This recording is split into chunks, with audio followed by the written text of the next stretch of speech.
Paz do Senhor, galera! Espero que vocês estejam bem. Belencast começando. Eu sou a Ana Caroline. Meu Instagram e o Instagram da rádio e da igreja vão estar nas descrições. E eu estou com o Natan. Oi, gente. Paz, Carol. Paz. Eu também quero falar do meu Instagram, mas eu não tenho uma capacidade para deixar ele decorado na minha cabeça, então tenho certeza que o lindo, maravilhoso Pedro vai deixar ele aí na telinha para vocês. Lembrando que a gente também tem o Instagram das nossas mídias, da Assembleia de Deus, que é mídias_AD Itupeva, e da nossa rádio web Mensagem de Paz. Hoje vamos falar um pouquinho sobre a história de José, fiel até nas desaventuras. A gente vai pegar o embasamento na nossa lição bíblica do Juvenis, aluno 3. Info para vocês que são da sede Assembleia de Deus, qualquer congregação. Não só sede, como congregação e outras igrejas também. Outras igrejas. Gente, por favor, participem da EBD, né, Carol? Essa é uma extrema importância para o seu crescimento espiritual, para você conhecer a Bíblia, não é verdade? A EBD é uma das maiores faculdades que a gente tem disponíveis para nós nos dias de graça, hoje. gente, gratuito. Gente, domingo de manhã, você fez o que no sábado? Então. Vamos vir aqui para a escola dominical pra gente crescer espiritualmente, crescer em conhecimento e sabedoria. Sim. Bom, José. Ao estudar a história de José, eu pesquisei também uma palavra que veio na minha mente, né? Que é uma palavra que para mim resume a história em que José viveu, resume as suas escolhas. E é uma palavra que a gente usa muito nos dias de hoje, principalmente nessa pandemia que a gente passou. E essa palavra é resiliência. Você sabe o que significa resiliência, Natan? Não, eu tava até indo pesquisar no Google o significado da palavra. Não. Bom, resiliência é a capacidade de lidar com problemas, superar obstáculos, adaptar a mudanças, sem entrar em surtos psicológicos, emocionais ou físico, porque ele encontra situações estratégicas para enfrentar e superar. Nossa, e tipo, igual você falou da pandemia, e tipo, a gente precisa, e na época da pandemia precisava muito da resiliência, né? Resiliência, sim. Porque é muito importante falar sobre psicológicos, essas coisas. Muito doido. E para ser mais simples, a resiliência também é uma fé sem fronteiras. E Deus nos coloca em situações extremas e nos pede uma resposta de fé, que foi o que José fez. José, mesmo passando por tudo que ele passou, que a gente vai comentar um pouquinho aqui, caso você não saiba. Se você ele não foi sabe, resiliente, ele foi fiel. E sabe. Quem é fiel tem uma recompensa no final. Sim. E apesar de tudo que você está passando, você pode estar passando por uma situação extrema. Lembre-se, seja fiel até o fim para receber uma recompensa. E os que se mantêm fiéis até o fim, sua recompensa vai ser desfrutar da plenitude e vivenciar os planos de Deus. Quem não quer vivenciar os planos de Deus? Nós sabemos que os planos de Deus sempre vai ser o melhor pra gente, porque a sua vontade é boa, perfeita e agradável em nossas vidas. Vamos começar? E antes, só para dar um adendo, igual a Carol falou, que José, ele é o maior exemplo de resiliência, porque tudo que ele sofreu, e, gente, tipo, é muito surreal que Deus testou José literalmente no limite. Se a gente for se colocar no lugar do José, eu acho que não aguentaria, falando questão pessoal mesmo. E, gente, é muito doido, porque Deus nos testa todo santo dia, e nos testa com cautela, porque se ele for testar um de nós, igual ele testou José, por tudo que José passou, que a gente vai entrar agora, é muito forte. Eu acho que muitos não aguentariam, e é ali que Deus vê se você realmente está quebrantado, se você realmente está preparado para ser usado para Ele. É muito legal isso. Vamos para a revista, então. Vamos para a revista. Nosso enfoque bíblico se encontra em Jeremias, capítulo 29, versículo 11. Vamos fazer igual na escolinha? Vamos falar todo mundo junto? Vamos. 1, 2, 3. Enfoque bíblico. Porque eu bem sei os pensamentos que penso de vós, diz o Senhor. Pensamentos de paz e não de mal, para vos dar o fim que esperais. Eu É gasguei. lindo esse versículo, hein? Muito Deus tem bonito. pensamentos bons, pensamentos de paz sobre nós, para dar o fim que esperamos. Qual é o fim que você espera? Qual o fim que você quer? E você que decide o seu fim, se vai ser bom ou ruim. Sim. Olha, Nossa Mistério. leitura bíblica em classe. A gente não vai ler aqui porque ela é meio extensa, mas se você quiser ler aí na sua casa, você fica à vontade. Ela se encontra em Gênesis capítulo 17, do versículo 1 ao 11, onde a gente vai conhecer um pouco da história de de José e seus sonhos. Conectados com Deus. Começando pela história, quem é José? Um nascimento celebrado.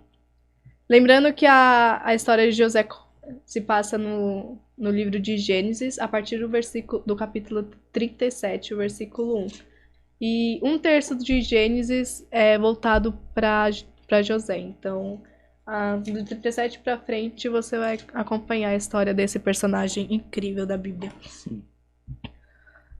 Subtópico 1. Um nascimento celebrado. José era filho primogênito de Raquel com Jacó. Jacó, para quem não conhece, é Israel, o mesmo que lutou com um anjo.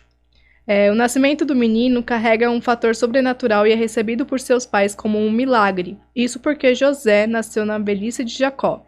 E além disso, a Bíblia registra que Raquel era a esposa amada e ela era estéril. E não por acaso, o texto sagrado revela que o amor de Jacó por ele era maior do que todos os outros filhos.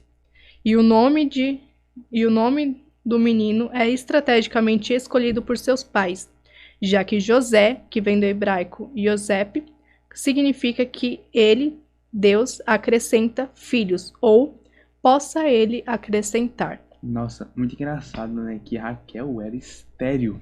E Jacó era velho, já estava na Velho. sua velhice. Meu Deus, tipo, imagina, como será que Jacó recebeu a notícia que ele seria pai? E Raquel sendo estéril, tipo, Era o filho da promessa, a promessa que Deus fez para Abraão lá no monte, falando que a sua descendência será que nem as estrelas do céu, você não pode contar.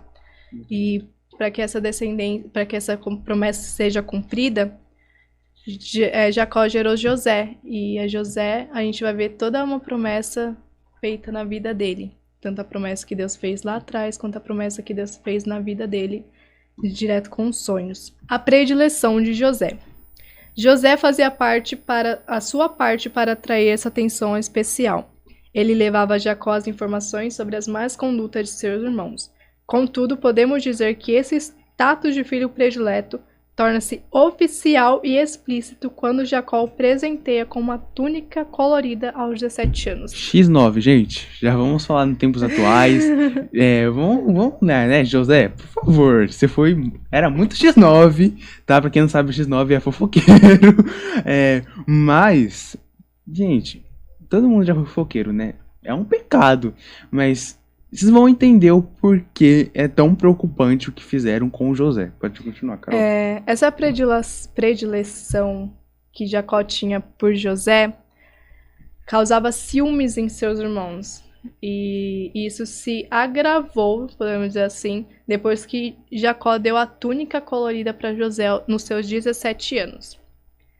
Após isso, José sonhou um sonho. E que sonhos foram esses? O sonho a gente encontra no versículo 5 ao 11 do capítulo 37 mesmo de Gênesis, onde ele vai contar um pouco sobre os sonhos dele. O seu primeiro sonho foi em que os feixes de seus irmãos se prostraram diante do seu feixe.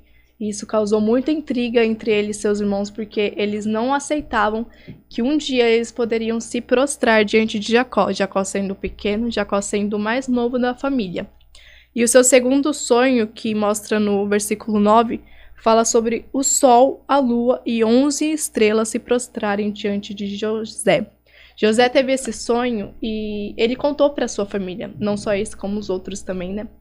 Ele contou os seus sonhos para suas famílias e sua família ficou brava. José ficou brava porque ele também não queria aceitar que ele, sua mulher e seus filhos se prostrassem diante do mais novo da casa, mesmo ele sendo o mais amado.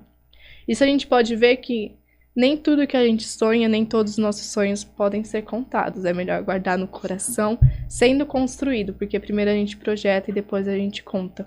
Porque muitas coisas a gente conta mesmo estando projetando e contamos para a pessoa errada. E essa pessoa pode estragar ou destruir os nossos sonhos. Verdade. Assim embaixo do que você falou. Segundo tópico. Segundo tópico? Uhum. Tá, agora sou eu. Ai, pra mim, ler é uma dicção muito ruim, gente. Calma aí. Pera, eu acho que eu ainda não li tudo. E ambos os sonhos compartilhados apresentavam a família se curvando diante de José. Então, tanto os feixes quanto as estrelas, o sol e a lua, a gente pode ver que é a família se prostrando diante de José. O que foi recebido com resistência e irritação, ou seja, a família inteira não gostou. Eles resistiram e se irritaram com esses sonhos. E nenhum deles creu que cada um dos sonhos era anúncio de um futuro glorioso, planejado por Deus, não só para aquele jovem, como também para toda a sua família e linhagem. E a partir desse momento, a história de José ganha ares dramáticos, e ele começou a viver em sequência as desaventuras inimagináveis. Nossa, e é muito engraçado, né, que, igual fala aqui, tipo, Deus, ele não projetou uma bênção só para José, projetou também para abençoar a família dele. Daí ele contou pros pais, contou pro pai, pros irmãos, e tipo, veio os irmãos apoiar ele, ficar feliz por ele, porque tipo, era uma bênção muito grande, querendo ou não, ia influenciar a família também. Não, eles ficaram totalmente revoltados, Eles se irritaram. odiaram isso. Mas agora a gente entra no segundo tópico, as desventuras de José e a traição dos seus irmãos. Agora a gente entra numa parte de traição. José foi traído, José, ele foi enganado por quem ele mais confiava, por quem ele mais amava. Por sua própria família. Sua própria família. Porque, imagina, quando ele teve os sonhos, foi contar pro pai, pros irmãos, ele pensou que a família inteira ia ficar muito feliz. E não foi isso que realmente aconteceu. E agora, todas as desaventuras na vida dele e obras do inimigo começam a acontecer.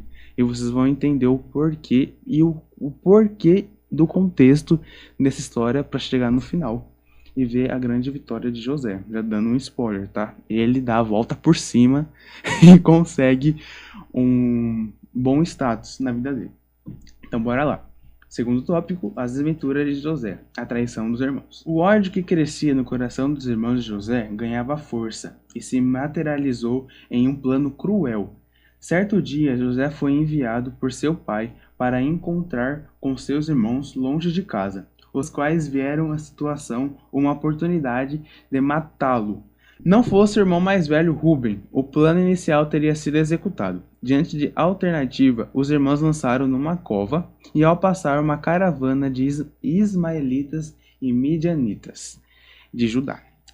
Aqui a gente vai falar um pouco sobre o ódio e a traição que os irmãos fizeram sobre José. A gente vê aqui que o José, ele foi até os irmãos dele, se encontrar com os irmãos dele, e mal sabia que ele estava indo para a própria cova, literalmente dele. Acho que ele nunca iria imaginar que os irmãos dele iriam tentar matá-lo e para acabar com tudo, por conta do ciúmes, por conta de uma túnica. Será que isso vale mesmo a sua salvação? Se colocar nos dias de hoje, será que a inveja, a traição por conta de uma coisa que tal fulano ganhou e você não, vale a sua salvação? Gente, não vale. Para mim é uma coisa muito fútil, dizemos assim, porque a família de José tinha que ficar feliz com os sonhos, com as visões que Deus estava dando para José, mas foi ao contrário de tudo isso. Os irmãos tentaram matá-lo. E a história de José se remete muito na nossa vida dos dias de hoje, porque às vezes acontece coisas nas nossas vidas que a gente não entende. Às vezes a gente conta coisas para as pessoas achando que a pessoa vai ficar feliz do que a gente vai falar para ela e não fica. e a gente não entende. A gente entra um conflito espiritual, um próprio conflito de pensar, nossa, imagina, o psicológico de José. Gente, isso é muito sério, se a gente pôr em pauta agora. Imagina o psicológico dele. Nessa hora de pensar, pô, as pessoas que eu mais amo não se alegraram com Lembrando o que ele eu tinha falei. apenas 17 anos. Tinha só 17 anos, gente. E assim, na nossa vida acontece coisas que a gente não entende. Certeza que José não entendeu o porquê disso está acontecendo na vida dele, o porquê da família, dos irmãos tentarem matar ele, virarem o mundo contra ele. E eu falo uma coisa, gente, igual eu falei no começo, Deus, ele nos testa. Deus, ele quer ver se a gente realmente está quebrantado, se a gente realmente vai ser um vaso usado nas mãos dele. Tipo, Deus não quer a gente pela metade, gente. Deus quer a gente por inteiro, mas antes disso, ele vai ter que nos moldar, vai ter que nos quebrantar e vai ter que colocar numa batalha espiritual para ver se a gente realmente se a gente realmente tem a capacidade. E acho que tudo isso, acho não, tenho certeza, tudo isso aconteceu na vida de José. Daí chega no outro tópico, que é calúnia. Então bora lá. A calúnia. É importante frisar que José foi traído por seus irmãos quando tinha 17 anos, ou seja, era só um adolescente, como você. Então imagina a sua família te trair com você tendo... 17 anos. Não, 14 e 17, nossa lição é de 14 e 17.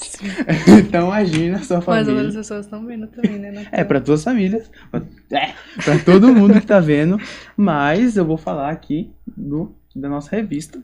Imagina você ser traído com apenas 14, 16, 17, 30, 40, 50, 100 anos, não sei quantos anos você tem. Imagina, e a dor se iguala, a dor a dor é a mesma, mas eu acho que a dor não é a mesma não, desculpa. Eu acho que tem um pouquinho a mais, porque acho que José naquela época não entendia o peso do que ele estaria vivendo, o peso dos planos que Deus tem na nossa vida comparado uma pessoa de 30 anos, entendeu? A gente põe nessa balança. Eu posso estar errado, mas é que eu acho aqui. Então, agora a gente entra na parte da calúnia. Então, você com 17 anos, 15, 30, como você se sentiria se você fosse traído por quem você mais ama? Essa pergunta, não me respondo, fica com você. Então, vamos voltar ali aqui. Ele viajou até o Egito e lá foi vendido para um egípcio chamado Potifar, capitão da guarda do faraó. Porém, imagina lidar com a dor da traição e a perda de tudo, a sua casa, até mesmo a sua família e a sua liberdade. Assim, pelo favor do Senhor que permanecia sobre José. Ele prosperou e se destacou na casa de Potifar. Bom, sobre tudo que o Natan falou, vou dar só uma resumidinha aqui. Jacó pediu para que José fosse até seus irmãos porque eles estavam demorando muito, né? E José foi lá, enviado por seus pais para encontrar eles, e eles estavam longe de casa. E o ódio crescia tanto no seu coração, o ódio era tão grande que isso se materializou em um plano. E qual foi esse plano? Matar José. E eles estavam querendo de qualquer forma matar José, mas Rubem foi lá, Rubem é o seu irmão mais velho, disse: não matamos ele. E eles cavaram uma cova e jogaram José lá dentro. Mas enquanto José estava lá dentro, uma caravana passou e Judá teve a ideia de vendê-lo. E pronto, eles venderam. Aí pegaram a túnica que era de José, rasgaram e jogaram sangue de bode, se eu não me engano. Acho que Sangue de um animal para que convencesse Jacó, seu pai, que ele estava morto. E Jacó acreditou que José estava morto. Jacó ficou de luto, colocou suas vestes de saco e ficou muito triste, né? Lá naquele livro era assim. Aí ficou muito triste, ele entrou em uma tristeza profunda, porque José era seu filho amado. E após isso, José foi vendido como escravo e levado ao Egito. Chegando no Egito, ele foi vendido para um cara chamado Potifar. Ele era capitão guarda de Faraó. E lá ele prosperou e se destacou na casa de Potifar. E Potifar o colocou como supervisor da casa de tudo quanto ele possuía. A gente pode lembrar aqui também que Um dos motivos de ódio de seus irmãos era porque José era mais privilegiado. Ele sabia contar, ele sabia ler, ele sabia escrever. E isso ajudou muito ele na casa de Potifar e na prisão, porque com isso ele conseguia cuidar de tudo que Potifar possuía, tanto suas contas, suas coisas. Bom, depois de ter virado supervisor da casa de Potifar, não foi só isso. Aconteceu mais coisas. A sua mulher, a mulher de Potifar, ela queria de qualquer forma se deitar com ele. Ela estava apaixonada por José e tentou se deitar com ele, mas José, mostrando a sua fidelidade com Deus, ele recusou e fez isso várias vezes. A sua última tentativa foi tão direta que José precisou fugir, deixando seu manto nas mãos da mulher. E ela usou isso como prova para acusá-lo e tentar agarrá-la. E José foi injustamente condenado à prisão. E você pode falar, achar que foi tão difícil para José esse momento, além dele ser preso injustamente, ele já tinha passado por uma traição com seus irmãos. Ele foi preso. E ele passou, se eu não me engano, 12 anos na prisão. Só que lá, mesmo assim, ele se destacou. Subtópico 2.3, a ingratidão. Bom, injustamente, né, José foi preso e sem ter feito nada para merecer tal sentença. Mas mesmo assim, ele foi colocado como capitão dos presidiários, ou seja, ele sendo preso, ele virou capitão dos presos. E lá ele conheceu duas pessoas, um copeiro e um padeiro, que era funcionário de Faraó. E interpretou os sonhos deles, falando que o padeiro ia morrer e o copeiro ia viver dentro de 3 dias. Que sonho, e após isso, o copeiro foi restituído e o padeiro foi morto. Ou seja, José interpretou os sonhos deles e o sonho deles e o que estava nos sonhos, o que José interpretou realmente aconteceu. E quando o copeiro ia voltar para o palácio, né, para voltar a trabalhar com o faraó, José pediu para que ele se lembrasse dele. E ele não se lembrou. Ou seja, foi uma ingratidão tremenda, porque José ajudou ele, José interpretou seu sonho e só pediu uma coisa, que ele se lembre dele. Mais um banho de água fria, José. Sim, mas no versículo 23 nós vemos que o copeiro não se lembrou de José, antes se esqueceu dele. Vamos falar sobre o tópico 3, que é os planos de Deus, de sonhador a governador. A gente vê aqui que após 2 anos, o copeiro havia sido solto, né? E Faraó teve um sonho. Um sonho que ninguém, nem os magos, nem os caras mais carões lá, puderam interpretar. E o copeiro se lembrou de José. E falou pro Faraó que ele interpretou o sonho dele e o sonho realmente aconteceu. E Faraó o chamou. E ele não só deu a interpretação do sonho, mas revestido com uma sabedoria, apresentou um plano para Faraó enfrentar os tempos difíceis que viria. E o Faraó se impressionou com isso e tornou ele como governador do Egito e um dos homens mais importantes depois de Faraó. E isso vemos o plano de Deus cumprindo na sua vida. Para terminar, a gente vai só frisar que Deus nunca perde o controle, como Deus não perdeu o controle na vida de José. E a história de José exemplifica de maneira brilhante que Deus nunca perdeu o controle na situação. E a gente tem que lembrar que José nunca esteve na mão de seus irmãos, nunca esteve na mão de Potifar, nunca esteve e nem dependeu da memória e da gratidão do copeiro. E Deus sempre teve um plano e um projeto implacável, perfeito e impossível por ser alterado por terceiros. E uma pergunta para você: qual tem sido a sua reação diante de situações que você não deseja, não espera e por vezes nem merece? É uma situação que você tem que refletir, porque você tem que ser fiel até o fim. Mesmo com as lutas dos dias a dias. A gente coloca a história do José na nossa vida, que ele sofreu bastante, mas mesmo assim Deus abençoou ele no final. Isso é bem... A única pessoa capaz de minar os seus sonhos e o plano de Deus na sua vida é você mesmo. Mesmo com toda a inveja, a fúria do diabo, inveja dos seus inimigos, Ninguém pode impedir o que o Senhor tem para sua vida, os planos que o Senhor prometeu para ti. E apenas o próprio José poderia ter cancelado o propósito maior de Deus na vida dele, com as suas escolhas. Se ele tivesse se vingado de seus irmãos, se ele tivesse revoltado na prisão, ou até mesmo deitado com a mulher de Potifar, o desfecho dessa história não seria a mesma, seria outra. E nós vemos que por onde José passou, ele se manteve fiel e perseverante e confiante em Deus. E como eu falei no começo, né? Aos que mantêm fiéis, a recompensa é desfrutar da plenitude e vivenciar os planos de Deus. E foi assim que José chegou no Egito, como jovem escravo, e após tudo o que ele viveu, toda a traição, toda a tentação, o esquecimento, a ingratidão, ele terminou como um notável governador e salvou nações, inclusive o seu próprio povo, das exterminações e pela fome. Sim. E é isso.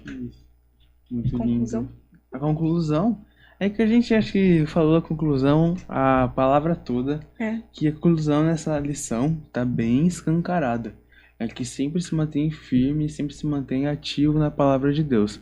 As lutas virão, as desavenças virão, as traições, os desafetos virão, mas você tem que proteger o teu coração, você tem que seguir firme na palavra dele, porque não tem nenhum cristão que não passe por lutas, não passe por desavenças. E é você que decide a sua história, se você vai abandonar o caminho com Jesus pela primeira luta, ou se você vai seguir firme nele. Porque se você vive uma batalha, você pode ter certeza que a glória da segunda casa vai ser muito maior e que Deus tem uma vida de plenitude imensa para todos que o seguem. Isso aí. Creia que Deus tem um plano maior e que seus planos jamais podem ser frustrados. Pense bem o que você vai falar nas suas escolhas para que isso não venha interferir no seu futuro e no seu fim. Deus tem pensamentos de paz conosco e não pensamentos de maus, para nos dar o fim que esperamos. E um fim próspero, um fim que não vamos falar só nessa terra, né? Mas nossa alma que vai estar na glória. Graças a Deus. Deus quiser. Graças a Deus. Deus quiser, Deus quer. Deus quer, já que. Dependendo já tá. da nossa escolha, a gente sabe pra onde a gente vai. É verdade. Vaza fora. Você que decide. É isso, gente. Acabamos. Essa foi mais um episódio, né? Do Belencast. Espero que vocês tenham gostado. Vamos para a Escola Bíblica Dominical. Sim. Temos professores maravilhosos. Nós não somos professores. Não somos professores, mas o que podemos deixar, a gente deixou. E espero que essa palavra tenha atingido o seu coração e que você lembre da promessa que Deus fez na sua vida. Deixe o like, se inscreva aí no canal. Ative o sininho das notificações, porque o nosso Mr. Pedro tá aqui com o celularzinho dele, com as letras. E se vocês, gente, é um apelo, se vocês não se inscreverem, ele vai trancar a gente no cativeiro, igual o menino lá fez com o Jacó e José, quer dizer. Então, por favor, se inscrevam. Siga-nos no Instagram. Se inscreva Instagram, também no Spotify, TikTok, brincadeira. Pode ser, né? No Twitter não. Twitter não, gente. Se inscreva no Instagram. Siga-nos no Instagram e se inscreva na nossa rede do YouTube e que você possa crescer mais e mais em graça e conhecimento. Obrigado por tudo. Deixa o seu like. É de vocês. Tchau, gente. Beijinhos. Até a próxima.